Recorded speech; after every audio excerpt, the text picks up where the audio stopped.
Welcome back, everyone, to yinDyang. Another shout out to the other people who have subscribed, liked, and commented. We appreciate the posts. We, by I mean we. So, posts, comments, likes, subscribes, and shares, they're also appreciated. So I want to start off by saying thank you.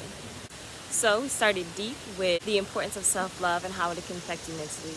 Then we leveled up to what actions we can take to build up love for self. And now we're going to focus on the love that meets the eye, diving a little bit deeper to break down the superficial, the love for our physical selves.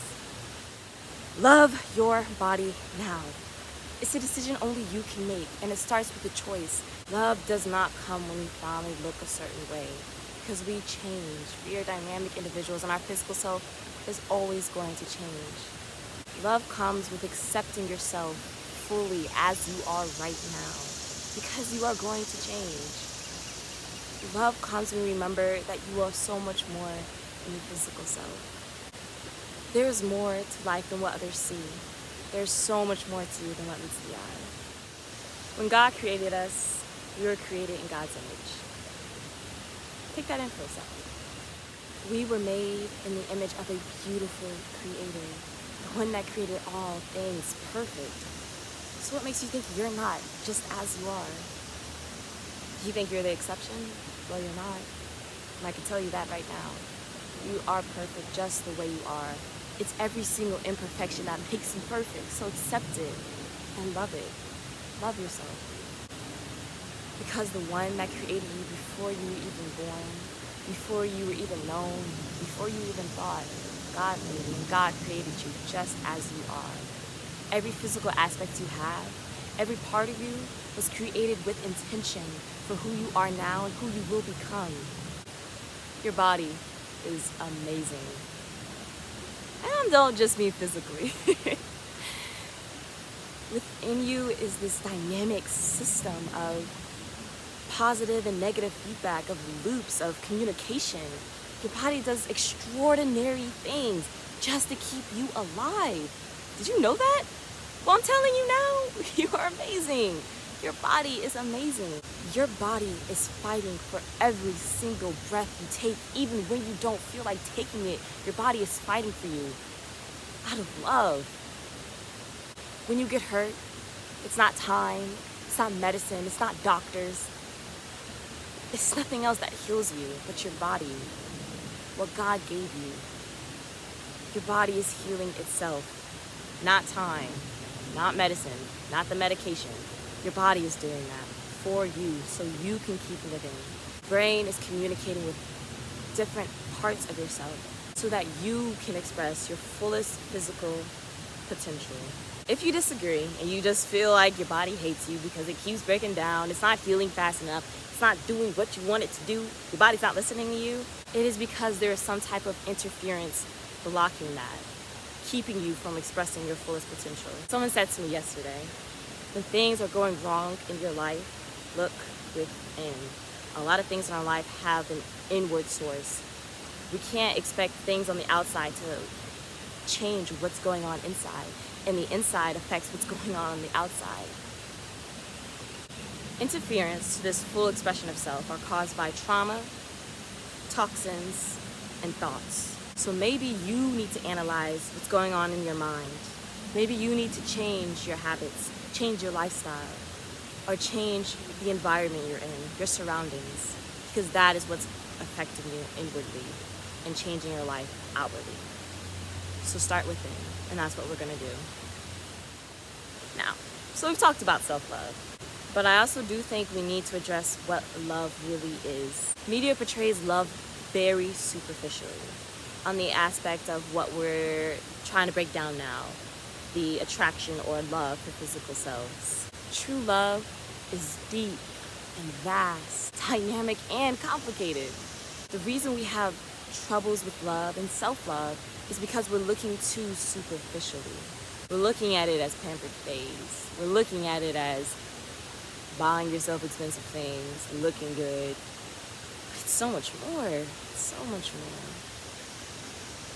You know, self-love is truly achieved by the way you talk to yourself. How do you talk to yourself? Think about that. Do you get disappointed in yourself for making a mistake? Do you scorn yourself for not doing something the right way? I'm gonna give you a quick little advice. I know this is going off topic just a little bit, but I feel like this is so important to say. You need to talk to yourself like you would to a child, because there is an inner child with you, and it's listening to every single thing you do. It's seeing every single thing you do, and it's taking that in. You need to heal your inner child, which we will touch on in another video. But I need to say this. You need to treat yourself like you would a child, because you are still learning, you are still growing. There's so many new things in life that you're still learning and growing and healing from. So talk to yourself like you would a kid. If you do something really goofy, say, oh, you're so silly. Don't say like, you idiot. Don't talk to yourself negatively, because it will impact you in the future. As you mentioned in the other video, love is giving yourself the compassion and attention you deserve. And body love is a lot like that too. But before we dive in, I want to break down a common misconception. A lot of people think that only females go through struggling with self-love and body love. But I want to let you all know now, males and men and boys, they experience this too. So I'm not just talking to you lovely ladies out there. I'm talking to all of you wonderful men too, because I know you're hurting. And I'm here for you too. No exclusion. We're all inclusive here. And this is because all of us have issues, regardless of what gender you ascribe to. So now, let's dive in. Steps to swim to body love. The journey to loving your physical self starts with a decision and consistent actions to get there. Just like self-love, body love is the constant ebbing and flowing of insecurities and confidence. So now let's dive in. Let's get deep. If you need to, grab a journal, because I don't want you to get lost in the sauce. Okay? So now, point 1. Stop trying to convince others of your attractiveness, okay? And start convincing it to yourself. I know a lot of us have social media and become addicted to posting, and may not consciously know why. I think this may be due in part to the fact that we have this need or desire to prove ourselves, to prove our beauty, to prove our attractiveness, prove that we have worth. And I think we do this because we feel that if we can convince others of this, we may someday believe it ourselves too. So to that, I want to remind you that beauty is in the eyes of the beholder. There's gonna be someone who finds you attractive, and there's gonna be someone who doesn't. People are so fickle, and these inconsistencies are not worth your time, your heart, or your self-worth. The only person that needs to like you is you. So why don't you? What's stopping you?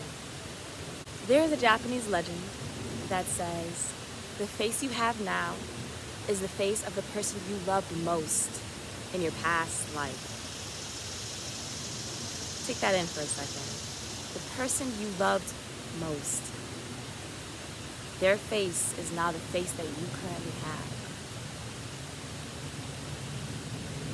I'm gonna say it a little bit louder for the people in the back, okay?